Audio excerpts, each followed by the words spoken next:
What's going on, everyone? Alex Schlinsky here for Prospecting on Demand. As always, I am joined by my co-host Brian Downard for our amazing show, the Anti-Hustler Weekly Show. Today, we're going to be talking about a very important topic: how to make money from other people's events. Now, you might be thinking, Alex, why are you making this topic today? Well, if you haven't heard, we're running an event next month in Tampa, Florida. Some of the people on this call with us right now, Mr. Bob Ranclev, I'm going to go with. I hope I said that right. I don't know if I did. I tried. Larry Hickman, and then Wilhelmine, if I got it right this time, I don't know. Maybe I did, maybe I didn't, is joining us, as well as Tanzila. I said it wrong again. It's Tanzila. There we go. So we're really excited about our event, Prospecting on Demand Live. Tampa, Florida, September 7th, 8th, and 9th. Next month, we have, I think, 2 tickets left. So we're about to expire and run out of our tickets, which we're pretty excited about. We may knock down a wall to accommodate a few. Yeah, I'm not even close today, by the way, right? I'm just jacking names up, saying dumb things. It's all good because the content will be great as we get into it. So I'm really excited for the content today. We're going to talk about how to make money from other people's events. And the reason why we're going to be talking about this is ultimately because there's so many different ways to generate opportunities online. But what we commonly see is very little audacity sales. We've spoken about this many, many times on our calls related to the idea of showing up in person, going to like events, meeting people, networking, that kind of thing. It's incredibly valuable and easy way to actually make money, but we very often see people kind of shy away from it. I don't know exactly why that's the case, probably some fear, mental health like concerns, but in general, once you start recognizing your greatness and the things that you're capable of providing, you're going to be more willing to step up and show up in person. And I think it's going to make a huge difference. Like what we want to teach you today is essentially how to like live event hack, basically how to profit from other people's live events, but doing it ethically, right? This isn't going to be a training where Brian and I are like, okay, well, you're just going to like storm the stage. You're going to knock down the presenter. You're going to take the 5 minutes you have before the police come in and start pitching your entire obviously, that's not what we're going to be doing. Although that'd be probably a funny like YouTube video. That's not what we're going to do. What you do is you go into the parking lot and you put flyers on every single car you see. I'm just kidding. That's right. That's right. That's the essence of it all. Basically, what we want to teach you is how to let others do the heavy lifting so you can find high quality prospects and putting them together in a room for you, right? Now, what's going to happen that's really, really important is identifying what events you need to attend, how to convert handshakes into paychecks, okay? And then how or why you should consider sponsoring live events. This is really what we're going to be discussing in detail today, because there's other places you can get business from, right? You can get business from ads, you can get business from cold emails, you can get business from cold calls, you can do LinkedIn. There's a lot of different ways, but the reality is there's more market saturation on all of those outbound methodologies and even inbound methodologies than there are at events. That's just the reality. Meeting someone face-to-face is infinitely stronger than an ad. It just is. That does not mean that we don't want you running ads. Absolutely want you running ads. I don't know how many times we can say this on the show. I think we're going to say it every single week. Everything that's prospecting is a means to an end to be able to afford running ads consistently. That is how you scale your agency, period. And I want to add to that, likability and trust can outweigh sometimes less than stellar results. Of course, we want to get good results for our clients, but if they know you've got their best interest in it, they've seen you, they know your face, they trust you, they like you, you have more margin for error versus the person who maybe bought based on a guarantee they saw on a Facebook ad, and they're like needing to make the money right away to be able to continue to pay you, versus the person. And again, this is so key that people who go and can travel to, especially and attend these events, are almost always, not always, but a good majority of them are going to have some level of time and financial freedom because their business has some success that allows them to take time away from it, to spend the money to go travel. And again, we're going to talk about how to pick which events to attend so you don't find events with a lot of beginners, but kind of depending on where you're at will determine what you choose. But yeah, that trust and likability goes a long way and can save you from churning clients a lot of the time. Absolutely agree. There's a lot of stuff that we want to share on today's session. And so we'll try to keep it as organized as possible, but there's going to be a lot of unique things. The biggest thing for you to understand first is the first step is getting to the door. Let's start with that before anything else, right? Getting to the door and actually going to the event is the first step. Every other thing that we talk about is maximizing how to actually utilize the events, but you got to go to the events. If you want to come to POD Live, you can get it at prospectingondemand.com/live. Like I said, I think we have 2 tickets left. maybe 3. But I think someone just bought, we just got to check. If it's still there, then you could buy it. You should be fine. Just kind of But looking out for fun. I think it's really important to be considerate of what events to attend. So what I want to just touch on at the front end is what events you should be considering where you'd be able to make money. This is obvious, it may seem, but sometimes common sense is lost. So I just want to make sure I'm very clear about this. The events that you want to be attending are relevant to your specific industry, that everyone at the actual conference or event, regardless of size, is your avatar. Okay, so let's use prospecting on demand as an example for full transparency in order to help you. Okay, last year, I was invited to speak at Matt DeSeno's event. Does anyone know who Matt DeSeno is? He runs High Level Pro Tools, wonderful human being, great business, has an awesome crew. And I had the chance to meet him. I don't remember exactly where I met him prior to the event, but he saw me speak, relevant, and he asked me to come speak at his event. Now, I understand that there's a little bit of a difference here because I got the chance to speak at the event, which we're going to talk about. But in general, I went to the event, I did my presentation. I spoke about, how to do sales. That's what I did. And 7 people joined Prospecting on Demand, our mentorship program. The mentorship program is $3,000 a month. Okay. That the 7 people that joined the program, 4 of them, a year and a half later, more than a year and a half later, a year and 8 months later, are still in the program. Right. That was from one event. Okay. Now I actually sponsored. So here's the difference. I did not pay to speak at his event a year ago. I paid. And again, you can get that with likability and trust. Right.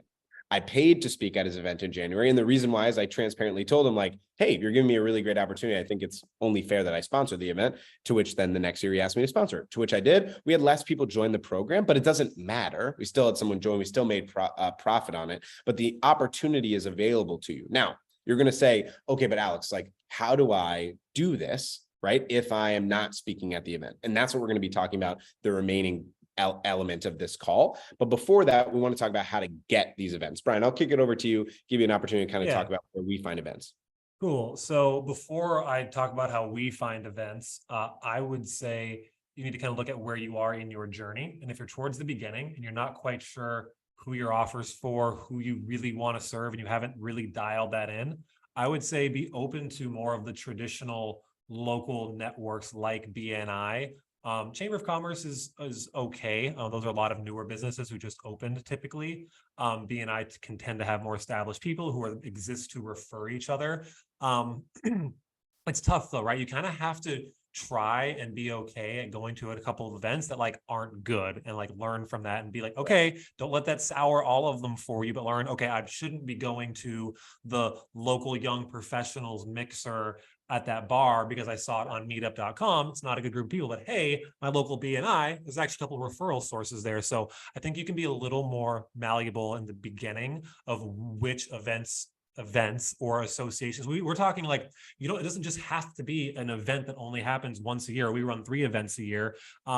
It could be a thing that happens weekly, like a BNI meeting, right? So absolutely. To me, it's like, if you're at the beginning of your journey, that's where I would start. Now, if you are already more established, who you're serving, where you want to go towards in that industry, I would say the best and first place to ask is the people you work with.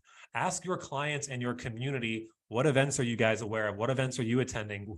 And then you will start to peel back this curtain and onion and start to find and discover events you can, 1, either just attend to see if you like them and they're worth attending, or 2, sponsor them like Alex is describing here.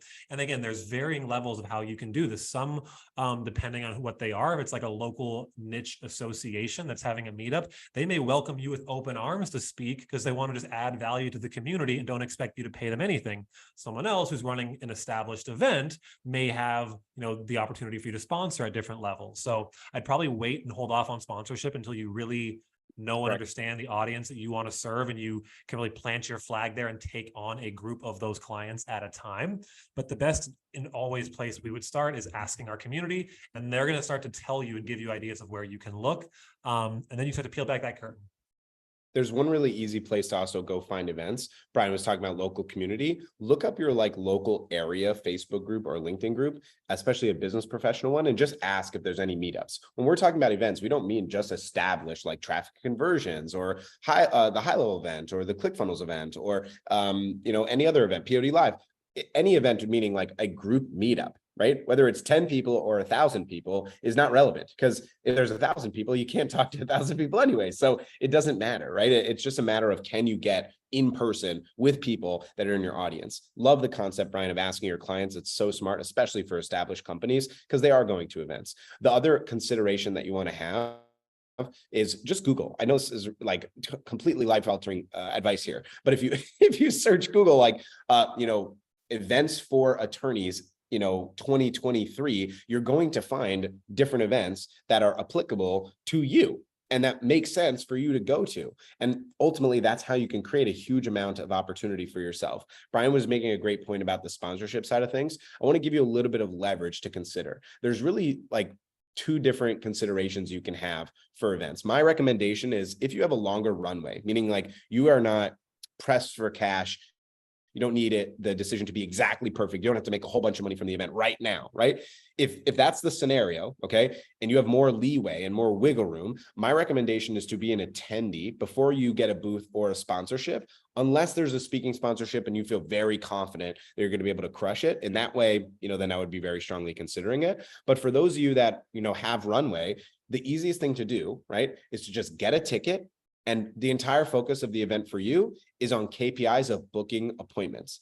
The entire purpose when you go there of doing handshakes to actual opportunity creation, right? The entire purpose is going to be based off of helping them understand a quick piece of value that you can provide them, right? And from that quick piece of value, saying, I'd love to show you more. Let's just jump on a call here. I'll schedule it with you. Have your schedule ready, or better yet, have just a QR code. Now, here's a great hack for you. There's a company called Dot. I think it's dot.com. I'm not sure exactly. I'll check it right now.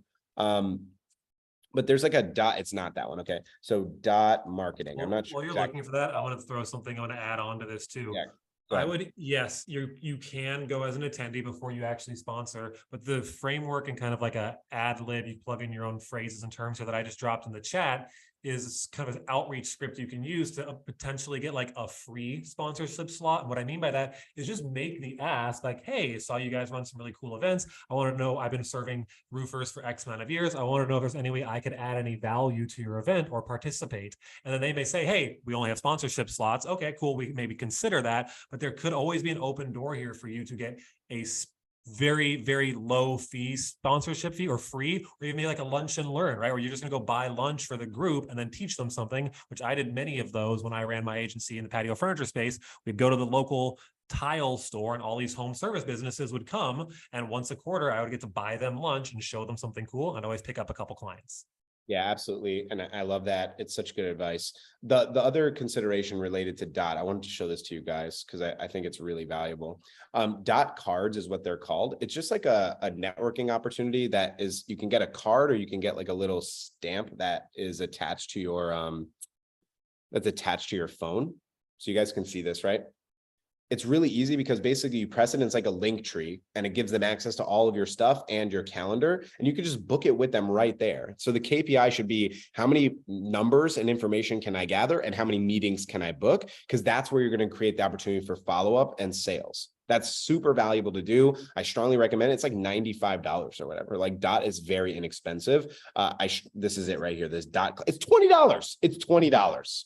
It's $20. Okay. This is a great way to network at your events and meetups and everything like that. Strongly advise it. The next thing I wanted to touch on was standing out. Now, look, at the end of the day, this is your call, but Brian and I are both pretty boisterous. It's a little cringe for me too, even though I have done it. It is cringe. And Brian, if you can find the TOB one, if you have a picture of that, I don't know if it's on your profile, but I can't find it. I might. If you can find it, that would be great. But I'll show you guys what I wore at the GHL event last year. Yes, I know it's ridiculous. I'm aware of that. What I wore at the event last year was a shirt that I made online of Robin Alex, Chase Buckner, and Sean Clark's face, plus their mascot and the high level logo. The reason why I did this is because what this does is basically a walking advertisement, not for high level. It's a walking advertisement for me. And what I mean by it being a walking advertisement for me is everyone wants to see or talk about the shirt. And when they talk or see about the shirt, they either have seen me online before due to my kind of networking, or even if I'm a complete stranger, now I'm in communication with someone that's coming to me. Now, is this appropriate for every style of event? No. It's not appropriate for every style of event. Is it appropriate for every single type of person? No, it's not appropriate for every single type of person. This is who I am, though. I'm a boisterous person. I like to be the loudest in the room. That's just me. That's who I am. So I'm okay being that way. If you feel like you're capable and comfortable doing that, give it a shot. Brian, I don't know if you found the photo or not. And if he's looking for it, great. But if you can't find it, it's all good. I'm going to say it anyways. Brian and I went to an event in 2018 together that we sponsored. And that event that we went to, we wore Where's Waldo, like a Where's Waldo costume, both of us. And the reason why is because there's 200 people at this event. We're sponsoring it and we want it to be different. We want it to be unique and special when in going to the event. And the only way to do that by standing out was wearing something frankly outrageous, because when I go on stage wearing it, it became part of our whole spiel. Like, why am I wearing this? Is because you have to stick out from your competition. And here's how you do this. That was the whole framework and thought process behind it. And there's so much value in having some element of uniqueness and being different than everyone else. So Brian, I'll kick it back over to you, but those are some of the main elements I wanted to share related to how to turn handshakes into sales opportunities. Yeah. This is more kind of in the ether in terms of how you coach this, because everyone's going to feel a bit differently about this. But let me give you a hack in terms of like how you can go into this and not feel super awkward when you don't know anybody, because that makes it damn near impossible to, if you want, we're talking about turning a conversation into a potential sales call. How do you even get to the conversation? Because that part is terrifying for so many people. I personally believe you need to create some allies before the event if possible. And what I mean by that is needing to figure out if in any capacity there is like maybe a Facebook group, a Facebook Messenger chat, a text group, email, just something, or even asking the leadership of the event, hey, I'm new, I don't know anybody, would you mind giving me a couple of names of people that are worth connecting with? And I would message those people on Facebook, whatever, email before the event, hey, Bob, I saw that, or was mentioned that to me, that you were also going to be attending XYZ event. I'd love to connect with you in person while we're there. If you're open to it, have a few minutes, just planting the seed of people who you want to go speak with. So it's not as awkward when you're there trying to force your way in, but and you have already a hit list of some people who can not necessarily that are going to become customers, but at least introduce you and open the door. I'm like, oh, this is what you do. My friend X, Y, and Z does this. And now a door is opened, right? I would plant seeds early would be my advice on how to even get to the conversation. I want to touch on that of like the connection to a connection. So one of the emails we sent in prepping for POD Live was this opportunity of how building a network, right, is super valuable. Because if we're bringing together 100 entrepreneurs that are ranging from 6-figure businesses to 8-figure businesses, your opportunity of meeting one person with one conversation can change the trajectory of your life. At the GHL event I spoke at last year, I ended up getting a $30,000 consulting deal for sales consulting for a corporate marketing agency that does $2 million a month. And the opportunity would not have happened if I wasn't at the event. Now, again, if you're like, well, but that's only for speaking, here's the alternative consideration. At our Detroit event, we had someone sponsor our event. I already got permission from this, so we're good. But Josh Knox of Numeric sponsored our event. Okay. He sponsored the event. At the event, he met Beyonce Singh of Extendly. Extendly just acquired Numeric. How did they meet? They met at my event in person. Now, does that mean they would have met elsewhere? Who knows? But the entire trajectory of Josh Knox's business and frankly his life has changed drastically because he met Beyonce at the event. And that's what happens when you go to events and one connection can lead to another. That was not my intention. Obviously, Brian will admit this, and so will I. Of course, It wasn't my intention in selling a sponsor being like, oh, you know what's going to happen? You're going to get acquired. You're going to get acquired. Yeah, like obviously that's has nothing to do with the sales pitch at all. But in general, it's the room that you're in, the people that you meet. You never know what's going to happen ever. You never, ever know. And what I've found is so much opportunity come from events. Meeting people in person makes a massive difference. I love the concept, Brian, of doing the pre-event outreach. I think that's a great way to do it. I just want to touch on one thing, Brian, and then I'll kick it back to you. Okay, Jody cool. Peters wrote here a few minutes ago related to the memorability factor, right? Like standing out, sticking out from the crowd. She said, the most recent events I've been to, I've been using a purple cane. I learned the value of memorability at the first one, and now use it as a way to jog people's memory when I follow up. I love that. It's such a good idea. Extremely valuable. And I think it's brilliant, honestly. I really think that is super smart. Yeah, I read that as well. I'm glad we kind of circled back to that, because the funny part about that specific event where we dressed up like that, they were doing this thing during the event where they're like, hey, stand up if you're at X amount of money, or stand up if you're at this amount of money, right? And we were, in a position at that time where it was just you and me, and then two other people who stood up and like, hey, if you're beyond $1 million a year, stand up right now. And the two other people who stood up were dressed as doctors. They were funnel doctor. And I was like, there's this weird, and it can't be the only distinguishing thing that makes you successful. But it was just so strange to me and funny that like the four idiots dressed like this out of everyone else were the place where they had the most clients, et cetera. Right. So it was interesting how that played out, and maybe not the most important lesson you should take away from it, but it was at least interesting. And obviously Jody's validating that here as well. So here's one other example I want to share as well. Okay, one more. Completely forgot about this.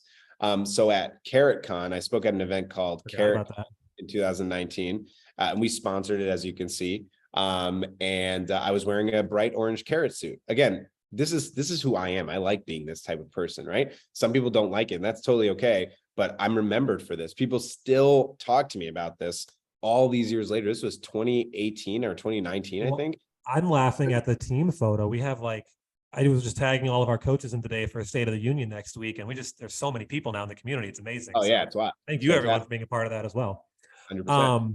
Cool. So yeah, I want to continue the thought on how you move opportunities from or conversations to sales opportunities, right? And unless you are sponsoring the event and making a direct offer to the audience, you're almost always not going to probably want to try and pitch someone then and there, unless it's your event. There we go. Cool. This is Brian and I. Oh my gosh, I had a mustache too. Look at his mustache. Look at that. I missed this mustache, Brian. This was when you were the best looking. I look like I'm gonna get removed from my neighborhood. All right, can we just get a vote in here? Mustache or no mustache? Right in the chat. Yes or no? I know what the answer is gonna be, but I'm still not gonna do it. It's gonna have to be yes. Yeah. This was so fun. Such a fun time. It's hilarious. All right. Yeah, just guys, connect with people in person at the event without the expectation of selling them then and there. Learn about them, then see them hey, I know there's a lot of crazy stuff going on, but I would love to follow up with you and circle back after the event. Can I connect on Facebook, your business card, however you want to exchange that information? No mustache, stop it, not happening. Trying to talk about serious stuff here. But yeah, that's what I would say is move the conversation to after them, but seed plant, right? Get the commitment at the event to have the conversation afterwards. Don't try and sell them then and there. It's too much pressure, too much going on. And then you lose the opportunity by chasing just one person to talk to maybe 10 or 12 who you could follow up with later. So that's my last comment on that. We can kind of keep rocking it. Yeah, I would say the KPI of booking meetings is also making sure and understanding the nuanced approach of when you're speaking to someone and you feel like there's an opportunity for legitimate sales, chance. It's not the end of the world to take that 40-minute, hour-long sacrifice and, go make it happen. At the GHL event, we had the incredible Jose. I love you, but it's funny. I've been with you in this moment where you've said that and regretted it. So I'll say an example that worked. I met Jose Science and Rebecca Kramer of Jump Contact at the POD at the GHL event last year. Right. And we sat aside for 45 minutes, and at the event they joined POD. Obviously doing that, it sacrifices time elsewhere, but you have to understand the nuanced approach. One thing that we can teach you at the very least on this call is, what if you're in that conversation where you thought the sales opportunity was going to happen, but it's clearly not going to happen, and you want to get out of that conversation to go continue networking, creating opportunities? The way to do that is just very politely expressing hey, I'm loving this conversation. We've been chatting 30, 45 minutes already. Why don't we continue to pick this up on Monday? Let's just schedule time so that we can go and be able to network with more people. And then we can continue from there. No one is going to be offended by that because they know what you came to the event for and they know what they came to the event for. I also want to make this comment as well, right? When Brian and I go to events and we recommend you go to events, it's not the whole time our brain is focused on make money, make money, make money. That's not what we're talking about. It's just, we're in the scenario of coaching you right now about how to have the mindset of making money. So the other element is not to stress yourself out too much about making the money. It's good reminder. Creating the connections, right? Brian and I are not going to events and being we got to go make this money right now. And if not, it's a failure. It's no, we got to network, create opportunities, provide value, create opportunity for us to grow as well. And that's something that's very, very important. If you guys want it, we can also teach you how to maximize events not just related to finances. But that was the main focus of today. I think we covered. Yeah, all we the covered all of them. things. If anyone has any specific questions, more than happy to answer. There's no wrong or bad questions. And again, if you want to come to our event, prospectingondemand.com/live. I actually think we have one ticket left. I think you said we were at 99, Brian. Yeah, we sold 3 in the last hour since our conversation. Oh, I'm so excited. Oh my God. We'll figure it out. We'll Could be the biggest people event on top of that each we have, other. biggest event that we've run in quite some time. Haven't run a big event like this since 2020. Last year's POD Live was 82 people. I think we're going to have like 110 people. I don't know what we're going to do about the Grand Hyatt. We'll have to see. I think they said we can't have more than 100. So we'll figure it out, but we're excited. It's going to be a lot of fun. We can't wait. Does anyone have any questions for us about maximizing events and any jazz like that? For Bob, Tanzala, W, Larry, Ira, Robert Martinez. Don't do every single one. How tall is Brian Downer? I'm 6'6". All of you are coming to the POD event. We're super excited to have you. Thank you for giving us your time and the ability to share this insight with you. It's going to be a lot of fun. Can't wait. Let me say this then, if there are no questions, and I will task all of you with this, even those of you attending POD Live, which is great. Excited to see all of you, meet those of you I haven't had a chance to meet in person. But the homework I would give you and the challenge I would give to you is, if you don't have anything scheduled right now on your calendar, even like into tomorrow, just go find one of these. I'm not saying go drive there and attend it right now. Get Google open, use your thumbs on your phone, just go do a couple of searches, ask your clients where any events are coming up and make a plan to attend one of them. Just commit to doing at least one. I promise you it's awkward the first couple of times. I get that, but you will get much better at it. And it will benefit you immensely long-term. I can genuinely say some of our most successful clients that we work with have these strategic partners, people that they've connected with in person that make a huge difference in their business.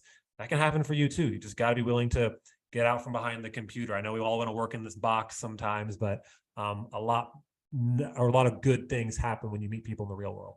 I'll end this show with the comment that Brian just had noted related to the the strategic partnerships. I've interviewed in the last month or so about 8 different marketing agencies that are doing over $250K a month. And the reason why I'm doing that is because there's a good amount of people we work with that have very high aspirations financially. Not everyone, because you're going at your pace, you're doing it the way you want to, but people want to know what it takes to run a business of that size. Because sometimes when you're at 20, 30, 40, 50, or even 100,000, the idea of getting to 200 or even 250,000 seems so impossible, so outrageous that would even be a consideration, like even feasible whatsoever, because you're drowning right now. And one of the denominators that we've identified, just one, and I'm going to share more of these at POD Live. We'll do a presentation on it. It'll be a lot of fun. But one of the common denominators we've seen is that every single one, not some, not half, every single one that I interviewed had a dream partner, strategic partner, dream 100, whatever language you want to use. In the exact term of what I mean is, one of them as an example, right? They're a chiropractic marketing agency. They do over $200,000 a month. They have a corporate deal with the Joint Chiropractic. Anyone that's in the United States probably knows what the Joint Chiropractic is. They have like 80 of the locations, and you do the math and you're charging $200 or $2,500 for 80 locations. You understand why they're at that rate, right? Of course, there's a lot of other stuff related to nuance of how to deliver the service and retain them and all that stuff. But in terms of creating said partnership, the easiest and best way to do it is at events every time, always, no matter what. Now, the other way, in case you want to just know, because I'm here and I'll finish it really quick. You get one franchise, you do great work for them. You ask them to connect you with the regional manager. Regional manager gives you 3 of them. You do great work for them. And then bam, hopefully you get corporate. That's just like a quick side note thing. But just in general, it's a very valuable method. It's literally every single one of the 8 that I interviewed. Every single one has a Dream 100 partnership like that. It's important. So just keep that mindset. Yeah, hopefully that helps. I think we're wrapped for the day. Brian, anything else you want to add? No, I'm good. Hopefully those of you who haven't bought your tickets yet can still do that, and we'll just knock some walls down at the Grand Hyatt. Yeah, figure it out. Even though the walls are literally windows that are on the 14th floor, and thus, that's not possible, but that's okay. Floor to ceiling windows. It's going to be the most incredible view. I can't wait Nice for venue. it. I'm excited. Excited to meet you, Bob and Tanzla and Wilhelmine. I'm excited to have you all. Ira as well. Can't wait to see you. Wilhelmine. Be a lot of fun. V. All right, Familia. We will see y'all soon. Bye, guys.